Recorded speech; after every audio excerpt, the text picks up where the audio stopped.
Absuelto na sa ikatlo at huling drug case na isinampa sa kanya ng Duterte administration si dating Senadora Laila De Lima. Yan ay matapos i-grant ng Muntinlupa RTC Branch 206 ang demurrer to evidence ng ating senadora. Dahil dito, cleared na si De Lima sa lahat ng drug cases laban sa kanya. Umabot ng 7 taon ang pagkakakulong ni De Lima dahil sa mga naturang kaso. Oo, naalala ko yung last year, no? Nakalabas siya. 7 years kang makukulong because 6 of years, 9 months to be exact. allegations. Allegations. Tapos lalabas ngayon na wala pala. Grabe, no? Nawala Grabe pala. yung nangyari. Oo. So parang dami napatunayan kasi yung nag-recant. political persecution yung nangyari sa kanya. Parang yung kiniklaim niya Oo. dati. But Aside from yung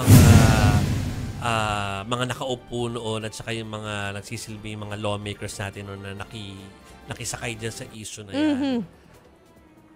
Naging ulab din ng mga kung ano-anong haka-haka sa social Totoo media, yan. di ba? Oo, kawawa din. Parang nasa na kaya yung mga nag-akusa sa social media noon.